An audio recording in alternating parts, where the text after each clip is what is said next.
इस वीडियो के माध्यम से हम लोग क्लास 12 का एक चैप्टर थ्योरी ऑफ डिमांड के अंतर्गत इलास्टिसिटी ऑफ डिमांड के अंतर्गत न्यूमेरिकल सॉल्यूशन कैसे किया जाता है, ये एक बहुत बड़ी समस्या क्लास 12 के स्टूडेंट के लिए होता है। तो उसका सॉल्यूशन कैसे करेंगे, खास करके प्रोपोर्शनेट मेथड से, परसेंटेज मेथड से, उस चीज को हम लोग इस वीडियो में देखेंगे और सीखेंगे। First of all, elasticity of demand. तो जब हम मांग की लोच का संख्यात्मक गणना करते हैं तो मांग की लोच के अंतर्गत मांग की लोच ज्ञात करने के लिए हम लोग 3 विभिन्न प्रकार के विधियों का प्रयोग करते हैं, जिसमें से एक हमारा आता है प्रोपोर्शनेट मेथड, जिसे कि परसेंटेज मेथड कहते हैं, जो सबसे इंपॉर्टेंट है। परसेंटेज मेथड, जिसे कि प्रोपोर्शनेट मेथड कहा जाता है। हिंदी में इसे हम लोग अनुपातिक प्रणाली या तो फिर प्रतिशत विधि के नाम से जानते हैं। तो ये एक बहुत ही महत्वपूर्ण मेथड है, जिसके आधार पर हम लोग इलास्टिसिटी ऑफ डिमांड को ज्ञात करते हैं। तो इस वीडियो में बेसिकली हम लोग इसी मेथड का जिक्र करेंगे। इसके अलावा भी ज्योमेट्रिक मेथड होता है, जहां पे हम लोग पॉइंट मेथड और क्रॉस इलास्टिसिटी के माध्यम से देखते हैं कि किस प्रकार से हम लोग इलास्टिसिटी को ज्ञात करते हैं। तो यहाँ पे हम लोग परसेंटेज मेथड का जिक्र करेंगे और किस तरीके से इलास्टिसिटी ऑफ डिमांड, मांग की लोच ज्ञात करते हैं, क्या उसका फार्मूला है, क्या मेथड्स है जिसके आधार पर इलास्टिसिटी ऑफ डिमांड को ज्ञात करेंगे। तो फर्स्ट ऑफ ऑल इसके हम लोग फार्मूला पर चलते हैं। इलास्टिसिटी ऑफ डिमांड को ईडी या तो फिर छोटा ई या तो फिर इट्टा से ज्ञात करते हैं, जो डिनोट करते हैं, जिसका फार्मूला होता है proportionate change in demand divided by proportionate change in price. अर्थात मांग की मात्रा में अनुपातिक परिवर्तन बटा कीमत में अनुपातिक परिवर्तन। अब इस अनुपातिक परिवर्तन को हम कैसे ज्ञात करेंगे, तो देखिए, इसी को हम लोग लिखते हैं percentage change in demand divided by percentage change in price. थोड़ा सा इसको और आगे अगर करें हम, तो इसको लिखा जा सकता है change in D by D into 100 by change in P by P into 100। अब अगर इस 100 को कैंसिल करते हैं तो हमारे पास रेस्ट क्या बचेगा, elasticity of demand is equal to change in D by change in P by P, ये बचेगा। अब इसको थोड़ा सा इलस्ट्रेट करते हैं, तो चेंज इन डी मतलब मांग में परिवर्तन बटा मांग गुना, ये भागा में है, गुना में जब चेंज करेंगे तो प्राइस चला जाएगा ऊपर, और प्राइस में जो परिवर्तन हो रहा है, ये जो त्रिभुज आप देख पा रहे हैं, त्रिभुज का मतलब चेंज है, परिवर्तन है। अब इसको थोड़ा सा और सजाते हैं, तो change in D by change in P into P by D. अर्थात therefore elasticity of demand is equal to change in D by change in P into P by D. चूंकि आप जानते हैं कि इलास्टिसिटी ऑफ डिमांड में हम लोग law of demand पढ़ते हैं, और उस लॉ ऑफ डिमांड में आप देख चुके हैं the inverse relationship between demand and price. ठीक है, कीमत और मांग के बीच विपरीत संबंध पाया जाता है। और जिसके कारण आप देखे हैं कि मांग की रेखा जो है downward sloping to the right होता है। और ये downward sloping to the right, that means इसका स्लोप की जब बात करते हैं तो नेगेटिव स्लोप होता है। तो ये डिमांड कर्व नेगेटिव स्लोप होने के कारण इलास्टिसिटी ऑफ डिमांड को जनरली हम लोग नेगेटिव से दर्शाते हैं। इसीलिए elasticity of demand is equal to minus change in D by change in P into P by D. तो यहां पे हम लोग इस मेथड के आधार पर इसका फार्मूला को देख लिए कि इस फार्मूले के आधार पर ही इस विधि के द्वारा इलास्टिसिटी ऑफ डिमांड को ज्ञात किया जाता है। अब हम लोग क्या करते हैं कि कुछ एग्जांपल्स लेकर ज्ञात करते हैं कि कैसे हम इलास्टिसिटी ऑफ डिमांड से संबंधित जो हमारे पास न्यूमेरिकल क्वेश्चंस आते हैं उसका सॉल्यूशन हम कैसे करेंगे। एक एग्जांपल लेते हैं।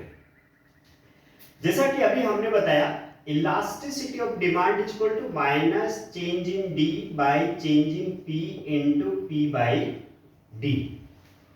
अब थोड़ा सा आप ध्यान देंगे, ये जहां पे हम डी दर्शा रहे हैं, बहुत सारे वीडियोस या बहुत सारे बुक्स में अगर आप देखेंगे तो थोड़ा सा इसको चेंज करके लिखा हुआ रहता है elasticity of demand is equal to minus change in Q in P into P by Q. तो आपको ये बता देना चाहते हैं कि D is equal to Q, demand D for demand, Q for quantity of demand. Okay, तो demand और क्वांटिटी बराबर है, इसीलिए हम लोग D के जगह पे Q भी लिख सकते हैं। और आप कहीं कहीं देखेंगे ये जो P है इस P के जगह P1 और Q1 होगा। अब यहां पे थोड़ा सा ये ध्यान देना, P1 का मतलब है इनिशियल प्राइस, प्रारंभिक जो कीमत दिया हुआ रहता है वो P1 है, वही हमारा PV है। ठीक है। Q1 का मतलब है इनिशियल क्वांटिटी,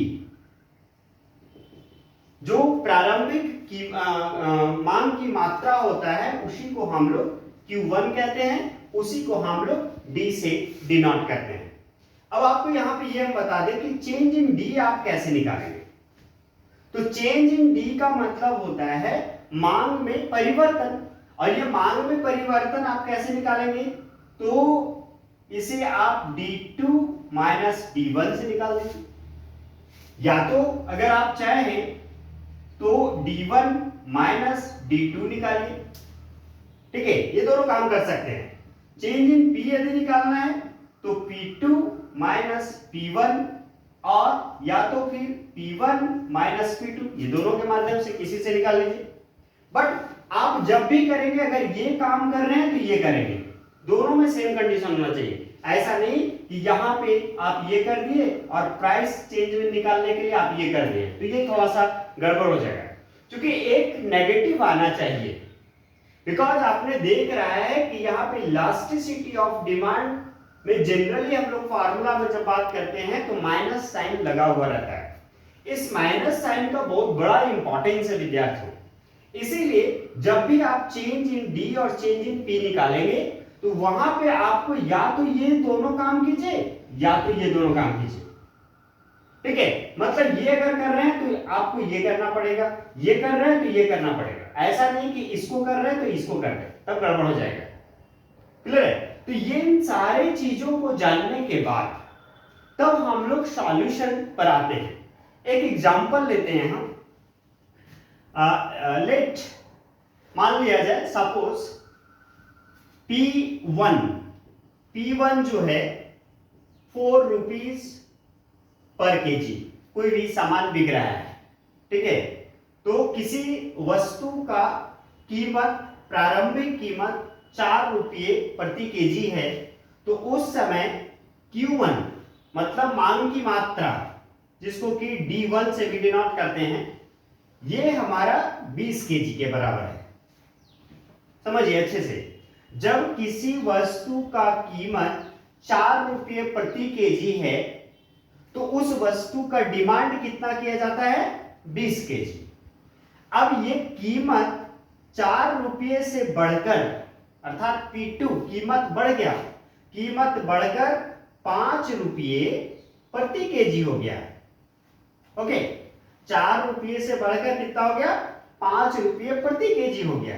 तब Q2 जिसे कि D2 से भी डिनोट कर सकते हैं, वो देखिए मांग का नियम क्या कहता है, मांग का नियम कहता है कि कीमत के बढ़ने पर मांग में कमी होगा और कीमत के घटने पर मांग में वृद्धि होगा। यहां पे आप देख पा रहे हैं कि 4 रुपये से बढ़कर 5 रुपया हो गया, अर्थात कीमत बढ़ गया है, तो मांग की मात्रा 20 से ऑलरेडी कम हो जाएगा। क्योंकि यहां पे सामान्य वस्तु की हम बात कर रहे हैं, तो ये 20 से घटकर यदि 15 केजी हो गया, ठीक है, 15 केजी हो गया, तब कहता है कि आप इलास्टिसिटी ऑफ डिमांड ज्ञात कीजिए। ठीक है, तो इलास्टिसिटी ऑफ डिमांड ज्ञात करने के लिए हमें क्या चाहिए, यहां पे आ जाइए।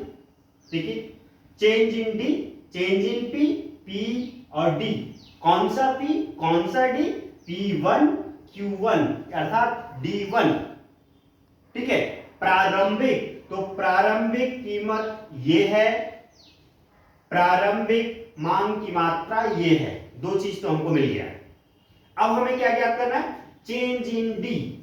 तो चेंज इन डी, देखिए डी Q1 डी ये है और एक डी यहां है Q2, तो ये दोनों में कितना का अंतर है, अगर हम D1 माइनस D2 करें तो 20 माइनस 15, और अगर D2 माइनस D1 करें तो 15 माइनस 20 बराबर 5, ये है -5 चेंज इन डी आ गया। अब चेंज इन पी यदि निकालना है तो P1 P2 कितना है, देखिए 5 और P1 4, अब 5 में से 4 गया 1, देखिए एक प्लस दूसरा माइनस, ये चीज आना चाहिए, ये चीज आपको ध्यान में रखना है। ये तभी आएगा जब आप इन दोनों को, ये दोनों कंडीशन से एक साथ अप्लाई करेंगे, या तो फिर ये दोनों कंडीशन एक साथ अप्लाई करेंगे, तभी ऐसा हो सकता है। ऐसा आपको कदापि नहीं करना है कि एक ये वाला तो एक ये वाला, ये काम आपको नहीं करना है। ये भी आप काम नहीं कर सकते हैं कि एक इसका यूज करें ये और दूसरा यूज करें, ये काम आपको नहीं करना है। एकदम इस चीज को एकदम माइंड में सेट कर लें। तो हमने चेंज इन डी निकाल लिया, हमने चेंज इन पी निकाल लिया। वी नो दैट, हम लोग क्या जानते हैं, हम लोग जानते हैं कि elasticity of demand is equal to minus change in D by change in P into P by D. कौन सा पी, तो P1 इनिशियल, प्रारंभिक, प्रारंभिक कीमत हमारा P1, प्रारंभिक मांग की मात्रा Q1 जो 4 रुपया प्रति केजी, मतलब 4 रुपया है कीमत और 20 केजी D1। अब पुट करते हैं, माइनस चेंज इन डी, देखिए change in D -5, change in P -1 Guna P1 कितना 4 और Q1 कितना 20।